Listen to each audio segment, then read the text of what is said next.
yourselves as a Scrum Master or Project Manager? Just a show of hands. Okay.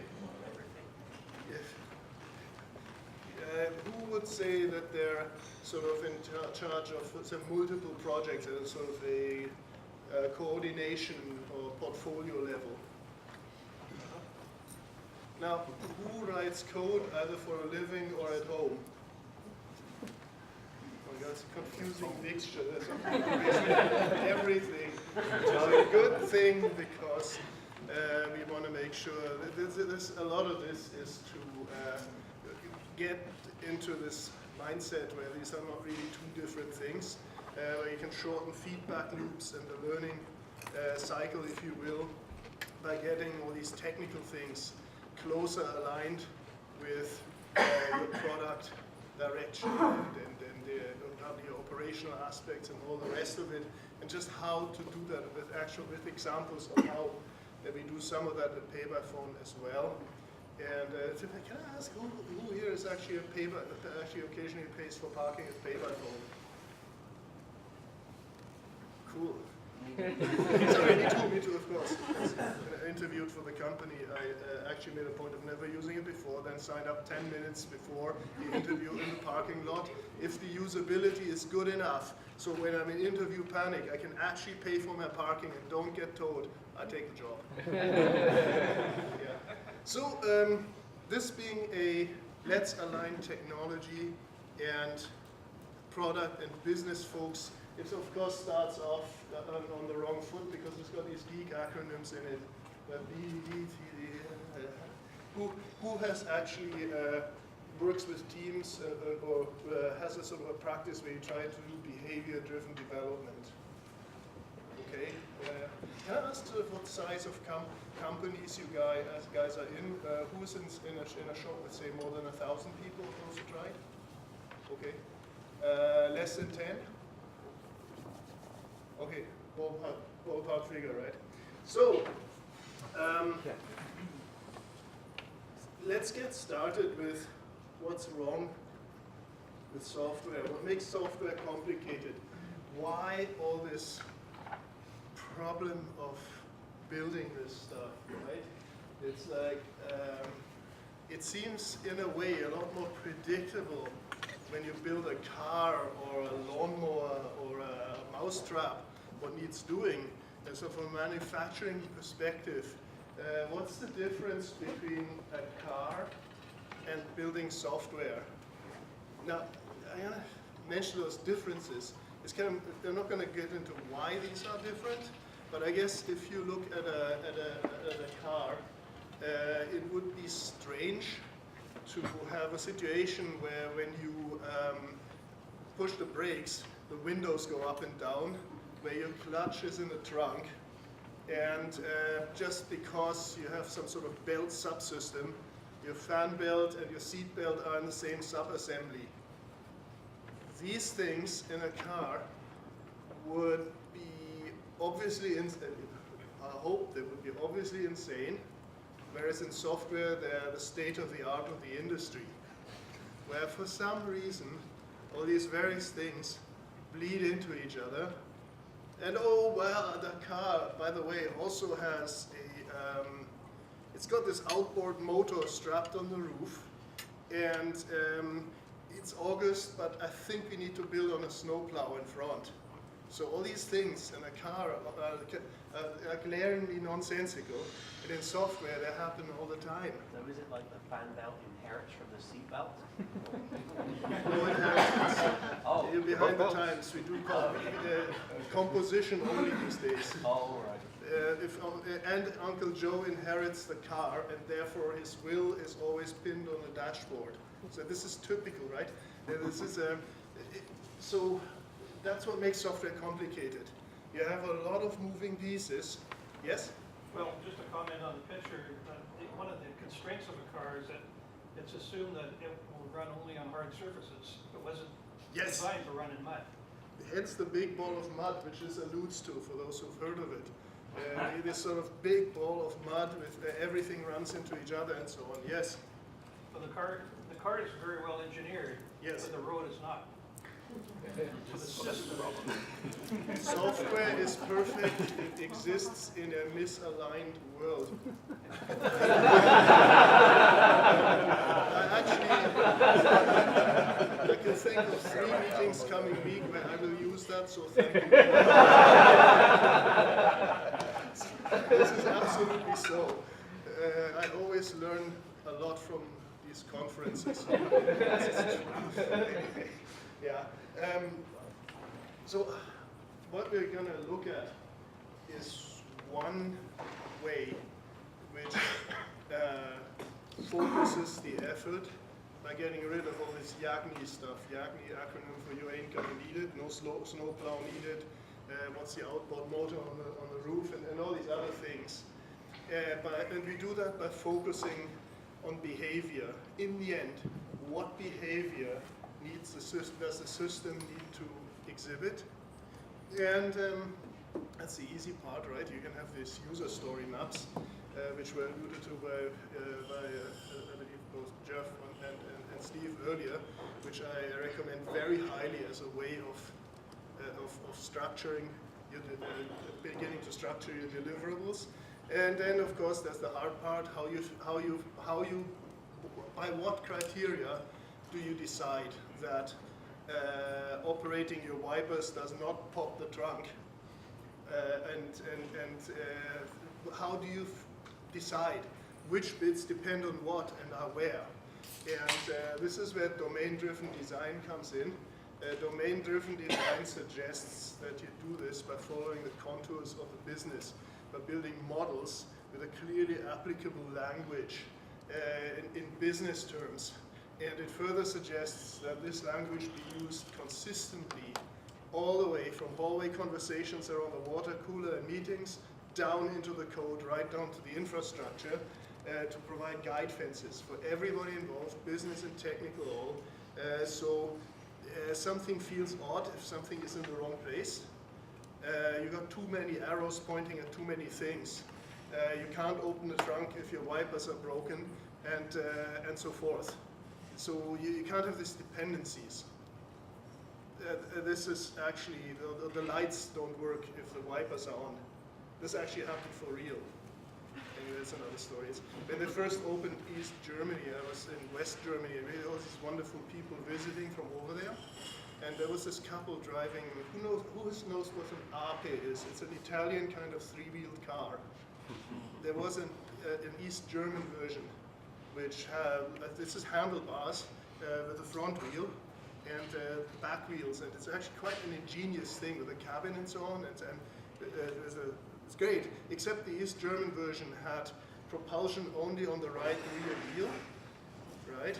And also, it had one other flaw, not by design, but how it was retrofitted. And we found that out later because it was getting dark and it was starting to rain, and they would keep looking out of the window, looking at each other and so on. And so we asked what this is. It turns out that he had replaced the electric wiper motor with an electric motor from a Wartburg car, which is much more powerful than the original.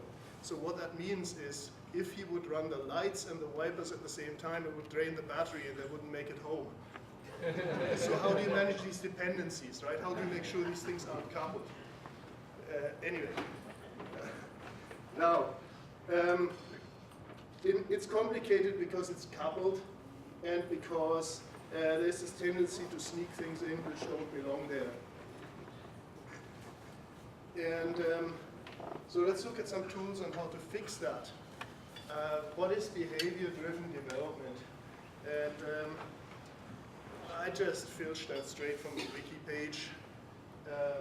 Dan North, who is sort of the father of behavior-driven development, started this whole movement in a way. And it's test-driven development which focuses on behavioral specifications. The classic, there's one way to envisage it, is you have your specifications. We'll see a few of those soon, given when thens, cucumber, and all the rest of it. But they're most assuredly not tests. It's called, I mean, they're nice. If you do them as executable tests, it's kind of nice. but it's called behavior-driven development, not behavior-driven testing for a reason, because under the hood of that, there is a whole lot of little unit tests and integration tests which need to sort of feed into that big acceptance tests, which are on a completely different cycle. So you will usually have a whole lot less and a whole lot less detailed acceptance test at this given when then level than you have below at the unit testing level. This is kind of an important point. I'm coming back to that later as to why that is so. There's purpose behind that. If I may ask, who's using some form of given when thens or cucumber or something like that? Okay, yeah. What are you guys using? Cucumber or specflow or something? Cucumber? Yeah. Cucumber. Yeah, okay. Specflow and spec. Yeah, something like that. Or Yeah. something. Is it sort of the developers formulating those, or do you get help from, do you work with the product owners, or half of you, or all of you? It could be product owners for all I know, I forget the hands from earlier. Developers. Developers. All the Windows QA product owner. Yeah. But so you run them by all these other folks, right? Yeah. That's the key thing. It's a communications tool, right? It's something which that's at least how we use it. It says, oh, did we understand that right? And they nod, or then usually they got this. And, yeah. So that's its purpose. So what this looks like. So that's the sort of given when then style of specifying things, which has unit tests underneath. Again, examples in a moment. And here is one of those examples. Can you even read that from the back? Probably not. Oh God, it's hopeless. Unreadable acceptance tests are the bane of the movement. So it just says here, feature, right? Start parking. Jeff was mentioning some examples there earlier as well. This is from our domain at Pay-by-Phone. A lot of the examples I'll be talking about are from our parking domain, and some of them, however, are not. A couple of the examples are from a fictitious hotel reservation system, and where you can also sort of get quotes just like for parking and so on, which somehow also made it in there. And that's deliberately confusing. So I'm mixing together these two things, and again, I'm coming back to that later, what that means and why we're doing that. So at Pay-by-Phone, when you park in Vancouver or whatever, San Francisco, wherever, start parking as a registered member. This is specifically for a subsystem which is not available in Vancouver, but it is available in, say, for example, Borough of New Westminster in the United Kingdom. As a registered member, I want to send an SMS message so that I can start parking. It's very, very handy. You just text to this thing, and it sends you a message back. Yep, you can now park. It's actually the fastest and quickest way to use Pay-by-Phone. And there's a background to that. Given that my member account is whatever the number is, and the location 73999 with the following configuration, the parking lot is open, it's in the UK, currency is that. You need to specify the CVV of your payment card, and so various other things. And the following rates, various rates, costs, what does it cost? 10 pence per minute, up to whatever that number is. And my registered credit card, the CVV is 53, and the credit card is valid, and I have no existing parking sessions that I'm calling from Europe. Then, and so forth and so forth. I should receive a response saying, confirmed, number plate that this lot is parked until 10:55 and so on. So that's a specification which is designed in many ways. First of all, there's no question that this is supposed to be understandable and readable by business people, which it clearly isn't, because I can see people straining their eyes and trying to make this out, right? Sorry about that. But that's the idea anyway. So, it's this brings us back to why there are fewer of those acceptance tests than unit tests. This is a story. It's called a user story for a reason. Now, there are interesting stories and boring stories. Like, in order to actually serve as a conversation starter, which gets developers and technical folks to talk to each other. Oh my God, if you look at 1 million different little tests, you can't see the wood from the trees anymore. You cannot ask a product owner or somebody in who knows what sales or management, apart from the day job, to also focus on all the minute details of precisely all the 50 different ways why they couldn't park or can park, or the rates combinations and max stay, all the rest of it. And their eyes glaze over and they simply miss the point. So this is an attempt to design what is known as a domain-specific language. In this case, most of it is in the parking domain, sort of our shared groupthink understanding of how you can park and how you express concepts and all the rest in parking at pay by phone and with our members and so on. There's a model in our heads how you park and what the various things are which play into it and so on. And this is the sort of machine executable specification, part of it at least, of this model. And note that there's more than one model in play. There is, you'll have to take my word for it if you're further back than the first row. So this is actually easy, because if I got it wrong, you would never know, at least people in the back one. Anyway, you're a registered member. Right. Now, is there a model for members, right? This is again something we backtrack to. The concept of membership at pay by phone, could you theoretically, is that always related to parking? No, because plead guilty, the guys and I, we also built something where you can pay for the toll payments on the Portland Bridge.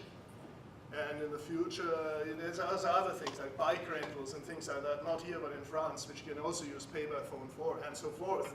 So clearly, if there's a WAC, member is quite a different domain with a different language from parking. Parking starts, parking stops. You can either park in a lot or you can't. It's open or closed, there's max stays, all the rest of it. That is the ubiquitous language to talk about parking. Members have signed up. They are suspended or not suspended. They have all these other things, right? Would they log in? Do they have a user account and so on? Maybe getting a bit wobbly, maybe not. Maybe a membership account has different rules in different languages than authentication, authorization. Food for thought, right? Especially as most people who do any kind of system where you have to log in have similar reasoning around that. So we now got a member domain, potentially a sort of an authentication and authorization domain. We have a parking domain, all in this one story. And we also have, and given that my credit card is valid, right? Now, wait a minute, credit cards and parking, not necessarily. There's a payment domain in there, a payment processing domain, right? Again, these domains talk to each other. They in some mysterious way, which we'll come back to, depend on each other.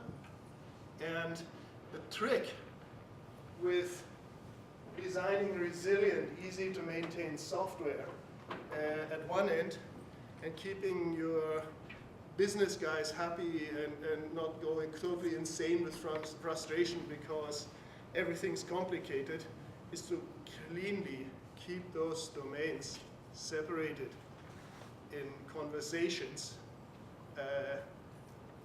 in code, down to the infrastructure, how you name things and environments and lineups, all the way in tests, right? If you do that, it's very easy to build out those systems, and they all turn small, right? If they all turn small, or at least a lot smaller, it opens many doors. It means you can do extreme programming, the earlier point. It means you can use a lot of agile techniques, which otherwise you cannot use because the coordination overhead is prohibitive. There's too many guys in it. The smaller such teams are, the smaller the problem is. The clearer defined those APIs at the technical level and the little arrows on who needs to talk to whom are, the simpler it gets. Small is simple. And domain-driven design says that the way to make those decisions of just exactly what those small pieces need to look like so that fan belts and seat belts don't wind up in the same whack of code are made by following the contours of the business.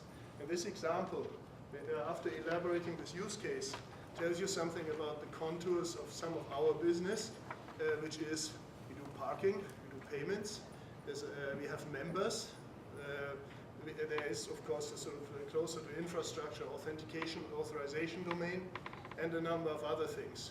We do tolling and so on, so you get this sort of bird's eye view of what pay by phone do and what pay by phone looks like, and you follow it all the way into the code. That keeps it separate and clean. The reason for that, the reason why it keeps it separate and clean is because things which belong together are likely to change together. Give you an example. If you had, say, a method call which says park a car and pay, which mixes together information about payments and parking, then you couldn't reuse this particular, if it's a command, you couldn't reuse that command to pay for hot dogs or tolling or anything, right?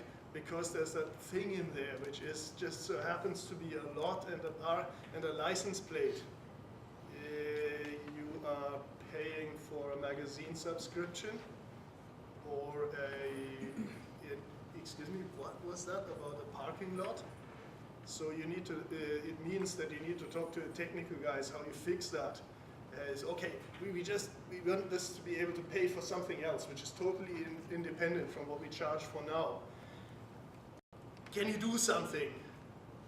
Right? It's like the old Kentucky, it gets complicated, it gets awkward, it gets slow, you have meetings. It's like the old Kentucky Fried Chicken joke. It's stupid. It's like a guy runs into a veterinarian's office carrying a bucket of KFC. So veterinarians are joking, like, yes, can I help you? Doctor, can you do something? Okay,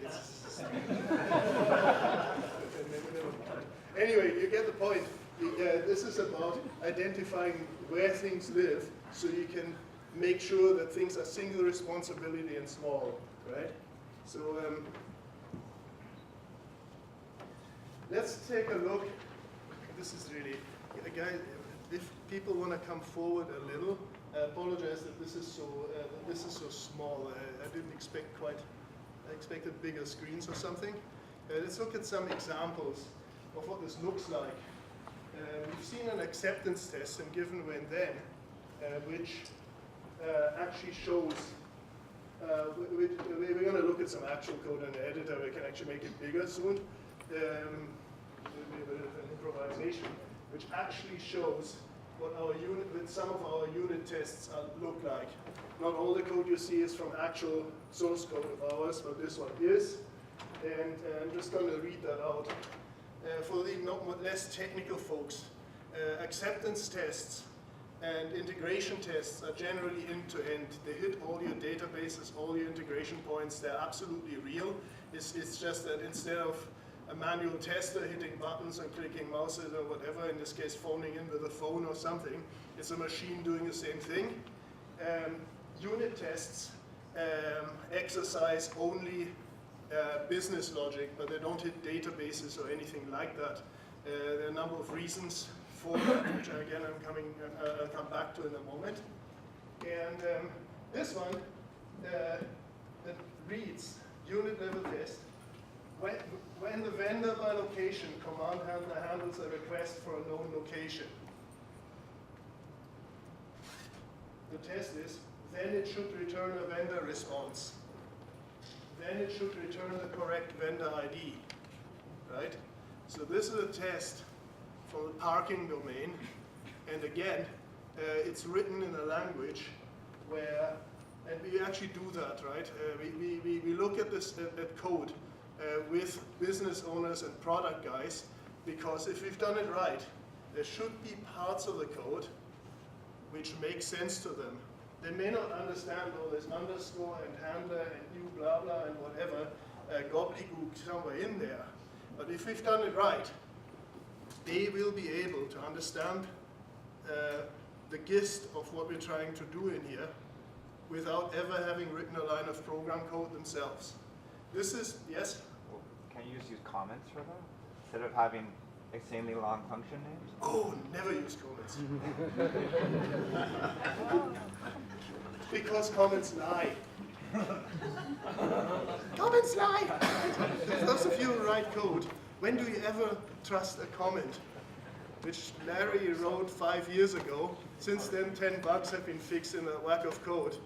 And besides, Larry got it wrong in the first place because those 5 bugs needed fixing. Seriously, we basically comments, you know, and this is very opinionated that way. Anything with comments doesn't pass code review because they lie. If this comes back to the domain-specific language, you're implementing an executable specification all the way down the stack, and a language which is spoken by the machine but is understandable by people all the way to hallway and water cooler conversations. If your code isn't readable enough and clear enough, and the variable names and method names and all the rest of it clear enough for that to happen, at least in the parts of the code which are the domain model, and this is part of it, these tests would be part of that, then you refactor it until it is. Of course, you can't do that with appropriate tooling. I mean, we're overwhelming in a .NET shop without resharper and things like that. We could never do that, but yes? I can turn an argument around though and say, well, the previous example used Cucumber. Cucumber, yes. That's just the front layer. There's a translation layer that maps yes. that English. Now you need to try the translation layer and you need to debug it, and yes, and it can be very hard to trace, and it can lie too. So yes. Really, is it possible to say the Cucumber just a bunch of glorified comments? But it yes. lies consistently. Yes, yes to both of these arguments. No, because it's regex matched. You can have all kinds of weird combinations there. Yes, but you see, this is it, right? Basically, it's a world of hidden shadows and lies, which is why, for example, the Cucumber stuff is not for testing, which is why it said earlier and nor are those ultimately, right? Who cares? You test first and all the rest of it, but they're ultimately they're about communication. Software architecture isn't a technical discipline. Software architecture is about interaction design. It's about user experiences for developers, testers, product owners. It's about visibility, right? It's not that the plumbing is boring, it's understood, it's been done, right? As a software architect, you make sure that somebody cracks this thing open and it screams at them what it does, because that's how you find the lies. If this is called XYZ instead of a vendor, everybody knows the old hat about naming variables, right? If it's a vendor ID and you assign it a location ID, the lie is obvious. If it's called V equals A, then you might miss it. And that is all of object-oriented programming, systems, application design, architecture in a nutshell. You design for clarity, and you design a communications tool. The reason why you do that is because without that, it's too bloody difficult to maintain, and you can't give the business the speed and agility it needs. That's its only purpose. Unless your architecture does that, you don't need it. Right? So, here you've got a couple of unit tests which express, again, the problem domain all the way from the hallways down.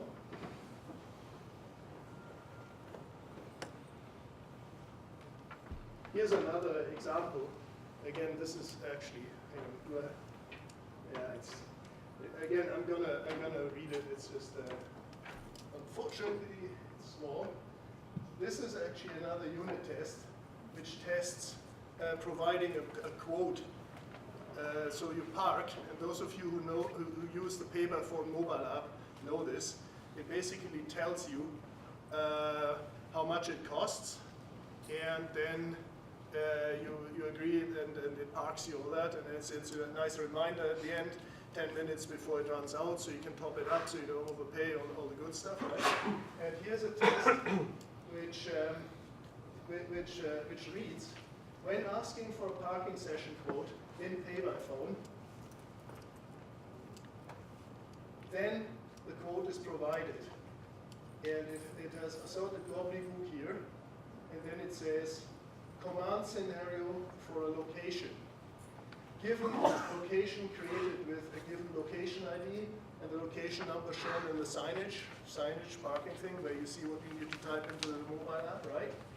When location quote for, start parking requested for a given member ID, a license plate, the location number on signage, starting at 3:10 p.m., duration minutes 90, then parking session quote provided for member ID, location number showing on signage, starting at 3:10, duration 90, money amount of $6.45, money in pound sterling, right? It sounds really bad, and Byron wouldn't have written it like that, and it's very poor English. It's got weird brackets and strange stuff in it, but that's good, because it means that a product owner can't read it entirely by themselves, and maybe they need to talk to the developer. They need to sit like together and say, I don't get this, I misunderstand this, and then I don't understand what you're trying to express mutually, right? And then the magic happens. I can't read this, it doesn't make any sense. Oh, wait a minute. Oh, there are two possible reasons why this is so. Reason number one, the code just doesn't express it right. It's just geek gobbledygook. That's boring. The more interesting reason is, wait a minute, I didn't realize there was a rule where in this case for that type of lot, we have to charge an extra transaction fee. I didn't know that. Tell me more about that. Let's rewrite the test so it captures that. Man, if we hadn't had this thing where we can sit in front of and look at the code and actually see how we interpreted what you told us, this would have been a bug further down, delaying everything, or we might never have found it. That's okay, customer support can handle that, and so on, right? So this is, again, you design for communications all the way. But by the way, and some of you have already done this, feel free to sort of chime in here with questions and all the rest of it. It's a small enough group to make this really interactive. Yes, please. So I'm confused where in the, so if you're doing this as part of Scrum, let's say, Yep. when is the product owner actually sitting down and looking at the code? Because I've never worked at a company where the product owner was in the code. Oh, continuously. We just developed, as a matter of fact, we developed a special tooling for it, and one of our recent hackathons, which is sort of, this is the creative end of it, we try to, people sit and actually build something, whatever they want for a day or two. Some of the guys came up with a tool called Caper, I think it's even open source, which allows not product owners to actually edit that, and it winds up in a Git source code repository and can annotate it and link it to Jira and all the rest of it. So it happens throughout the process, ideally. Well, what if your product owner is on the client side and they're completely non-technical? Then they get the guided tour. Right? First of all, part of that is we solve the problem by simply we don't have any entirely non-technical product owners. We make sure that folks are generally have a little bit of a foot in both, but nonetheless, that's the valuable thing. The guided tour means, hey, can you help me? I don't have Visual Studio. I don't want Visual Studio. Can we just look at this together and so on? That's where the value happens. So your Yes. product owners read source code? No, not necessarily. They write some of those acceptance tests and so on. We don't even care if they write them in Notepad or in this new Caper tool or anywhere. But the point is, they sit. We've started doing quite a bit of pair programming, and some of it, I hope we will get more instances of this. The product owners and the developers actually look at this together, projector like this, look at these tests, and just verify each other's understanding. If the code is written in this way, that's possible. So we think of it as a guided tour. It doesn't mean they write code. It just puts the owners and the developers to write the code in a way so that it actually makes sense to non-developers. So this is the basis of a useful conversation between a product owner and a software developer. Yes, It happens, right? There is a Yes. conversation right there. yes. That's the purpose of ultimately Cucumber, but we're trying to sort of drill that all the way through the stack, which is ultimately what BDD and behavior-driven development and domain-driven design are trying to do. Again, it's to out those lies. The light of day shines on it because more people see the code, all the rest of it. Because it's all about the lies. It's the lies which slow you down, and the misunderstandings and all the rest of it. Is there a tester in this feedback loop, or is it just product owner and developer? Oh, it's in practice, of course. There's sales guys, there's sort of high-level strategy guys, and other business folks and so on. But the reality of it is that of necessity, mostly it involves product owners who are directly attached to individual teams, who sort of communicate up and down the line. It wouldn't be practical otherwise. Wish it were different, but I mean, like Steve said in his presentation this morning, you have to have that tension between over-communication and under-communication, where you need to make sure that people get enough headspace and focus. There are neither too few nor too many meetings. We actually have no meetings Tuesday and no meetings Thursdays. On those 2 days, we have no meetings whatsoever for that reason. I'm just wondering how you scale this, because you cannot plan a release at that level. Oh, by having small enough releases. Show an example of what that looks like in the tolling domain, for example, of what individually releasable pieces we make of this, right? Again, this is hard to do, right? This isn't snake oil. What I'm describing is a constant work and needs constant everybody talking, everybody disagreeing, agreeing, and so on.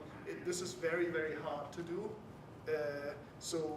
Yes, it's also hard to scale because it requires a shared understanding of the language of the domain. It requires a similar view of developers of how things should be done, or usually both, a forum where all those developers can hash it out together and get on both technologically how you make this go, what tools you use, and in terms of approach can get on the same page and convince each other that they're mutually right or wrong and all the rest of it. It's hard to do. I would think your product owners have to be very deeply trained technically. Yes. You wouldn't be planning a release this way. You would be, Sure. you would be, but TDD isn't meant to plan a release, or BDD. It's meant to, when you start working on the actual feature. Oh God, no. We're coming to that. I mean, at a unit test level, right? I'll show you an example. Bear with me for 5 minutes. I'm coming to how we do that using that technique, right? How often are you releasing, Robert? I think we all across our office we have an overview. Like how many times, You mean or how per often week? is code going out to Or to production? Is it once a day? maybe? Okay. Once once So a you day, have to sometimes do more that. than once Right. in various bits and pieces. It's all really a those. continuous delivery Oh, God. model, right? It's Yes. a Kanban. It's really not a, Yeah, well, it depends, right? It's we have several teams, and the sort of grand unifying way of managing this, the official methodology is Scrum. We have Scrum Masters, all the rest of it. But the team, depending on what problem you're working on, and what area and how the personnel, the various people in the team work together best. We have some teams who've chosen to stick very strictly with Scrum by the letter, the whole 10 yards. Others are very, very Kanban. It depends on the nature of the problem and the preferences of the people. The unifying thing is it's all Jira, and all the reporting on progress and so on, of course, has to sort of feed into a common interface, if you will. Is this what your backlog looks like? No, we get to, we'll get our backlog, the official backlog, that's not even quote unquote, the backlog is in Jira, but at the team level, we use other methods. I'll show you that we have started to experiment with other ways of doing that. I'll show you some of that. Just one other question on your Yeah. release cycle. So if it's daily, does that mean that your Scrum, your sprint length is a day? No, we have weekly. We have week. The sprint length is usually a week, but it's just that we have automated deployment, which allows us to do one release per ticket. So as soon as it passes QA, either automated or manual, we just hit we're at a point for not for all projects, but now for a fair number of projects, where we just do one fix, one release. So let's see. I think we're You can defining see, release differently. This is another example. You know how we're doing for time here. This is another example which you cannot see, which we're almost through the slide deck. I try to fire some of that up actually in code where I can make it bigger and so on. Besides, there's so many product folks here, the least I can do is inundate you in code. So this is, again, these domain models. We talked about us having a parking domain with various subdomains and payments and members and have all that. And here you can see this goes all the way into the code, consistent, all the conversations to source code. This particular piece is part of a code library called shared contracts. Now we do, obviously the various services and subsystems need to talk to each other in a shared language. The parking system has to talk to the payment system has to talk has to somehow interface with accounting or whatever, all this stuff, right? And for that, they all reference, they should, I'll talk about legacy code in a moment, right? It sounds way too clean, but they should all reference some sort of shared language. We already talked about ubiquitous language, the domain-driven design concept, which makes sure that everybody's on the same page of what this looks like. And the code representation of that language, one place where this is expressed in code is the shared contracts library, which are literally contracts of messages. For those technical folks among you, we use 0MQ. For one of the transports we use is 0MQ, and this is literally the classes you serialize in 0MQ, pop them in an envelope, send them across the wire, deserialize them. And they're expressed in domain language. So this is an example from the parking domain. And like all our domains, they consume commands. They should, some legacy code. I'm coming to the legacy code. This is sort of what about the legacy code, right? This sounds too good. Anyway, they're commands. The execution of a command triggers events which happen as a result of executing the command. And then there are queries, for example, vendor by location request and vendor by location response. That happened to be the query which we looked at earlier in that unit test there. And so an example, right? Start or extend parking command. In here, as a result, several things will happen.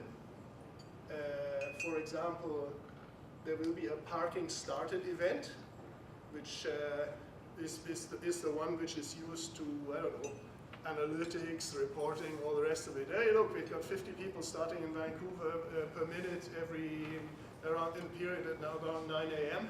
But it's also what goes into generating those SMS messages, which in the UK you get as a response when yes, parking confirmed, because the parking starting event contains the number plate, the location number, all the rest of it. And what it doesn't contain is how much the parking cost you, because that's not in the parking, the payment processing part, and the money handling is not part of the parking domain, right? And we don't know if this is what it costs you, because parking doesn't know if the payment processing and the payment gateway failed. It's the payment domain which knows that, which is why the second event, which comes out of start or extend parking command, is actually from payment domain, is not shown here. It's called payment succeeded. Nothing to do with parking. It simply tells the consuming application that payment succeeded and for how much and for what account. And so it listens to those two events and it puts 2 and 2 together and can send you a confirmed license plate ABC123 is parked in location 567 until 7:55 p.m. You paid $1.25, whatever. So one command leads to multiple events. And the language they speak, start or extend parking command, start or extend parking code requested, parking SMS help requested, parking stopped, SMS parking message received. These are real things from the code. That's part of the domain model, which here is expressed in shared contracts. Yes, please. So this makes sense from an architectural perspective. This makes sense from the business domain, at least some aspects. Yes. But from the user domain, there was one event, I paid for parking. Yes. Now it makes the experience worse for me because I'm gonna get maybe 2 emails instead of 1, or otherwise aren't you sacrificing one type of domain to satisfy another here? Oh no. You're talking about the read model, right? If you look back at the actual, what do you call it? Let's move back here for a bit. Where are we? Page down. Start parking. Another thing you can't read, not just because you're too far away, but also because it's hidden behind all these other people at whose back you're staring. It says here, then I should leave an SMS response, which says confirmed. ABC123 at 7:57 until 8:55. Please send stop to cancel and so on. So they do see only one response. In this case, in the SMS message, and of course, you know, those of you who use the pay-by-phone mobile app know this. It's not that you get 5 different messages in response. You get one, which pops up on the screen, which says, confirmed, you're parked here, it costs you this much. That's because the read models which generate that output are listening to those events. So essentially, you need to deaggregate and then aggregate Yes, back on you the other aggregate client. them. So there's also a bit of a trade-off. I mean, maybe it makes sense. I'm not saying it's probably the right way to do it, but it still kind of seems like a trade-off where you make one view of the business more clear and broken by domain, but at the expense of maybe some other way to look at it. Well, that's not really, and I don't see, it is, on the face of it, can be perceived as a little bit more complex when you aggregate those. In practice though, brief, very technical sidebar, it's quite straightforward because we use a correlation ID to correlate the original request with all the responses. And you just say, here's correlation ID 5, 6, 7, 8, 9, 10. Give me everything that happened. It's like you get a document back which has everything in it, all the events and so forth, which is related to that thing. And so it's simply a matter of reading the properties and popping them up. And of course, what you get is an absolutely consistent way of knowing precisely what happened here. So if, for example, you use, you pay with pay-by-phone for your bridge tolls on the Portland Bridge, I apologize, then what happens is if you log into our consumer site, there's a tab there for tolling transactions where you can see toll payments, all the rest of it. Those are verbatim events from the tolling domain. Opted in at that time, crossed the bridge then, paid then. So you get like a bank statement of everything. And a more detailed, with additional events version of that is accessible to our customer support. No different database, no queries, no reports, nothing required. It's simply when you phone our support, don't, they're busy, and they'll ask who told you to call them, and you'll blame it on me. I'm joking.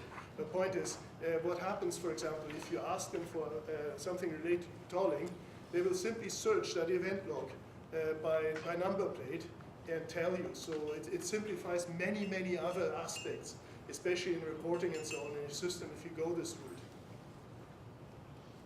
So it is more difficult to design and conceptualize, but I'm sort of sitting on the fence if that's real complexity or if it just surfaces complexity which we would otherwise sweep, which exists anyway in the problem domain, and which we would otherwise sweep under the rug and which comes up as bugs and delays otherwise. So, where were we?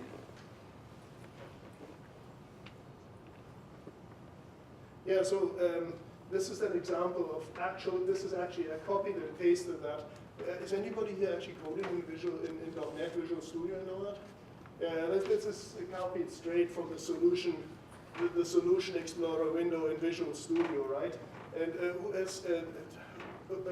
give me some examples. Other non-Visual Studio IDEs you guys are using, I don't know. Eclipse?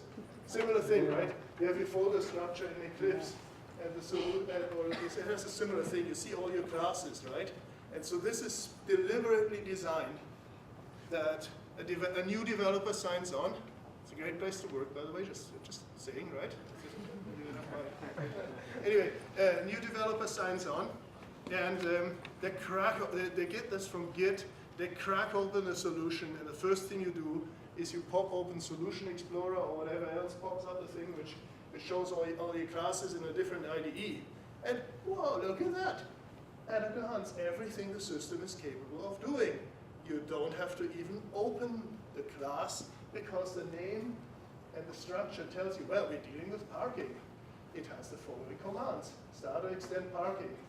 The following things can happen. Oh, parking started event, parking stopped event, SMS parking feature not implemented. Oh, okay. SMS parking message received. Wow, look at that. I didn't even look at any code. And it tells me exactly what the system does. You want details? You drill down, right? That's the other part. Consistent levels of abstraction. You make sure that this mentions no things which are at a different level of abstraction. There's no notion of database connections, message buses, IOC containers, other favorite piece of plumbing, oh hell knows what. That's not that level of abstraction. If you want to know which IOC container is used to wire all the stuff together, you click a folder called infrastructure, where it's discreetly hidden away, and which tells you all about that and the wiring. Is anybody confused yet about IOC containers, Windsor, wiring, inversion of control? Yes, most people in this room, because you're mostly product folks, many of you. That was quite deliberate, because that's the trick. You design your systems so you geeks, and this is where the tame your inner geek part of the presentation comes in, are more likely to talk to you and communicate with you at a level of abstraction where you can tell the lies from truth and all the rest of it. Which is why in your source code, this is all hidden away in infrastructure layers. Imagine cracking that open with a non-technical or semi-technical product owner who's suddenly inundated with connection strings. What? The trick doesn't work if you do that. Which is why here's spot the inconsistency, right? This was supposed to be some sort of piece of resistance, much weakened by the fact that you cannot see that because it's too low, and the inconsistency is too far away and too small, right? So we got here that start or extend parking command. And here, oh, look at that, there's a command called internal error response. What? First of all, a response isn't a command. Second of all, the parking domain has no concept of an internal error. That's part of some sort of infrastructure domain. So it sticks out like broken windows and so on. It's a candidate for refactoring. Consistent levels of abstraction throughout your code and your hallway conversations and everything.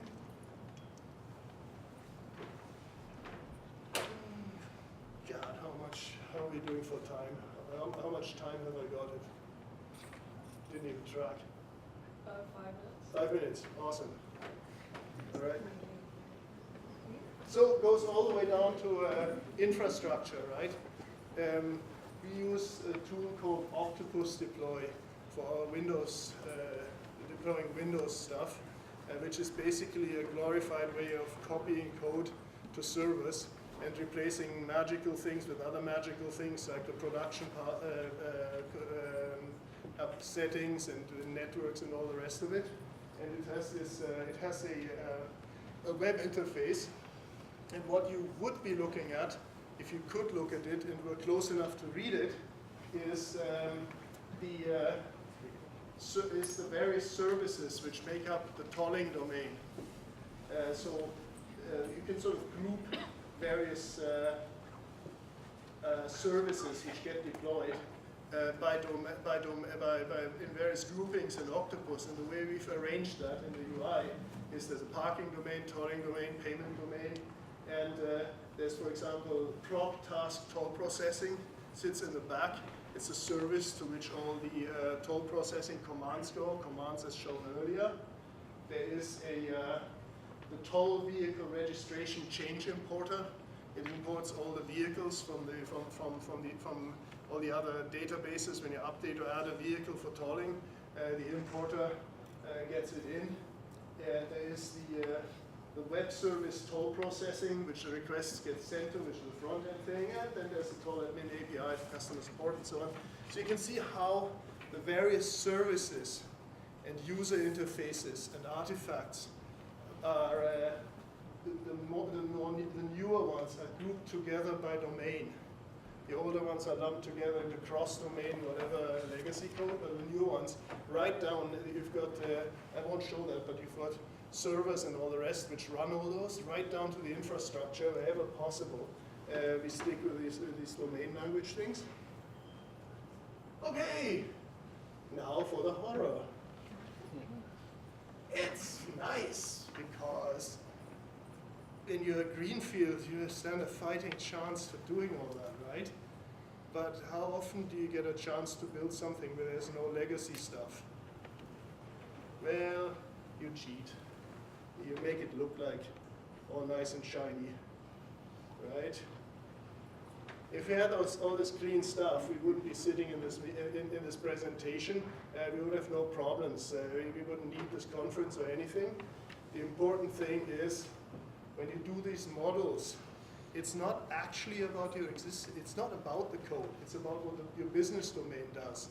It's you establish criteria for subdividing your code by understanding the contours and usages and language of your business. You establish what buckets exist, and then gradually over time, for new and old stuff, you make sure that stuff lives in the right bucket by the criterion of, is it single responsibility in what?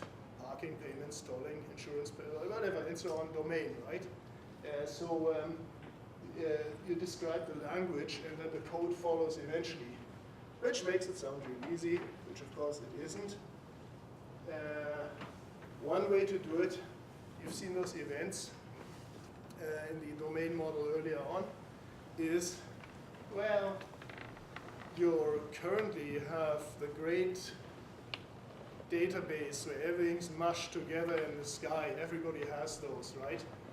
Who does not have a legacy database where everything's mushed together and several systems feed off and update things and all the rest of it? Just kidding. Really? Do you work in IT? Anyway, the route what we do is we cheat. We make that thing happen events because we make that thing publish events.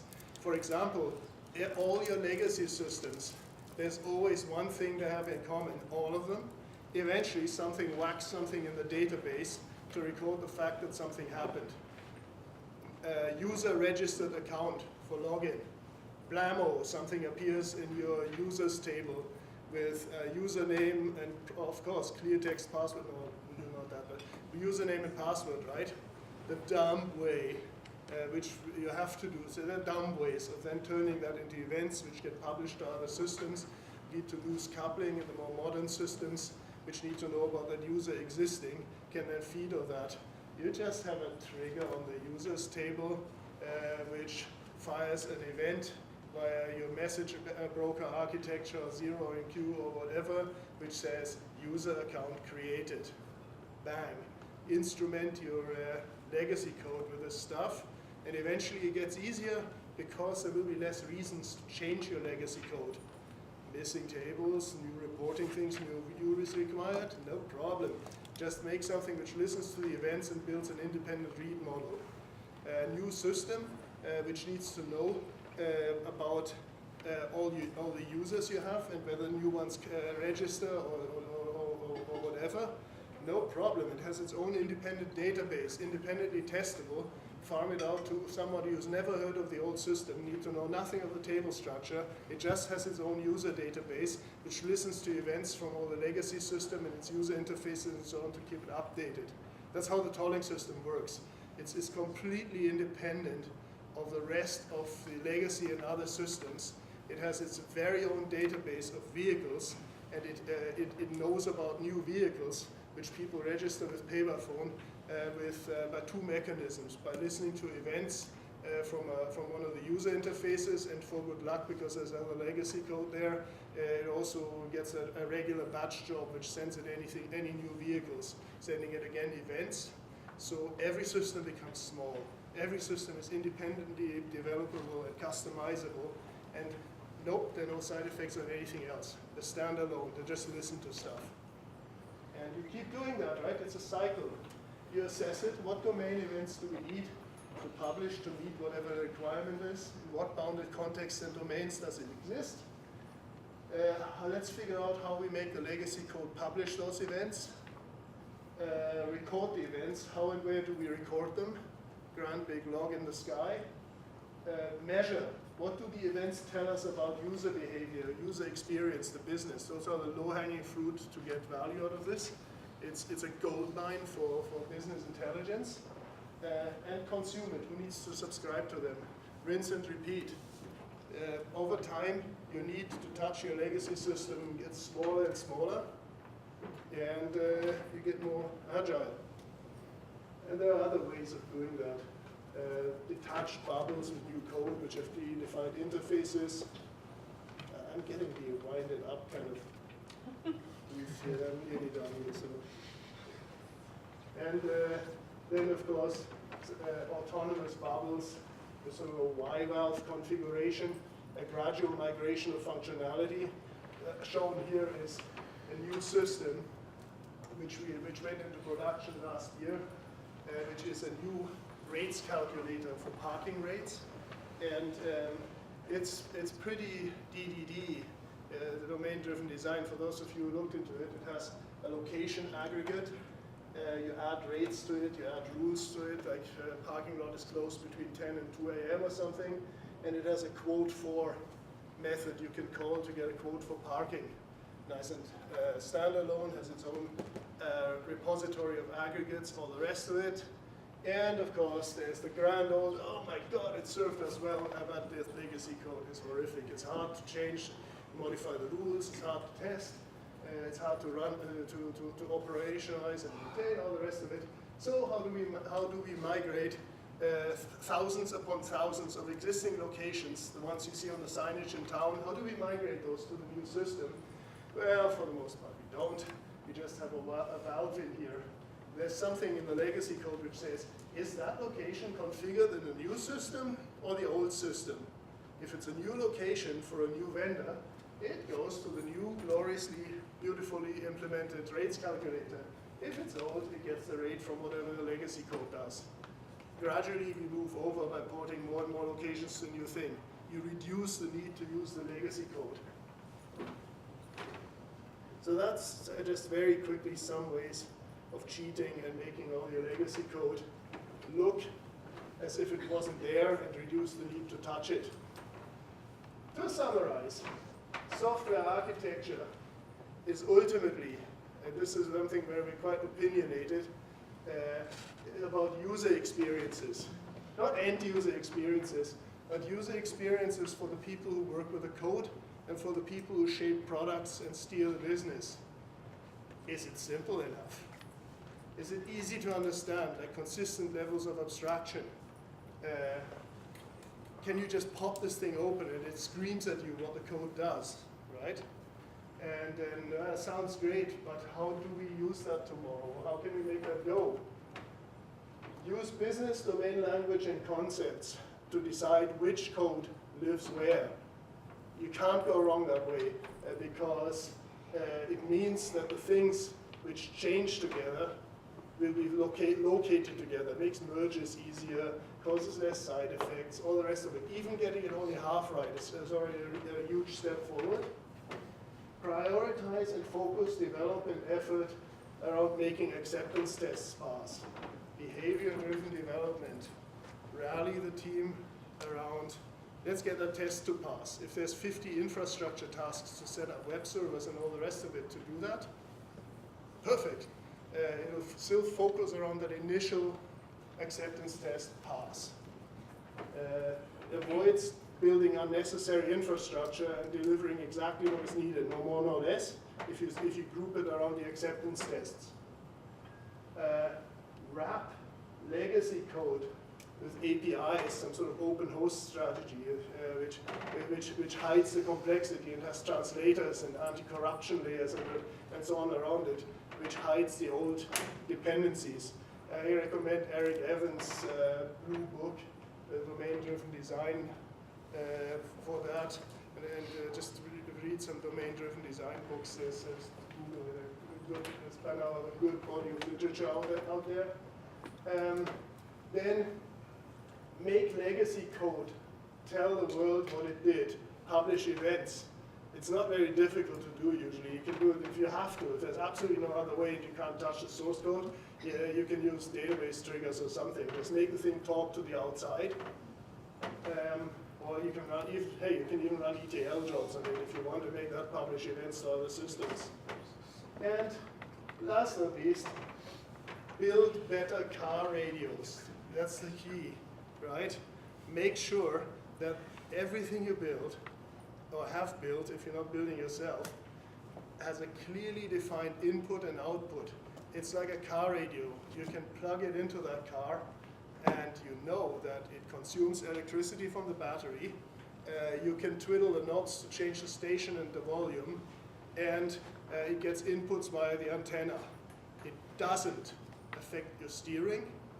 It doesn't make the carburetor go wonky, and it doesn't care how many stations you can receive. Doesn't depend on whether it's installed in a Ferrari or a Fiat.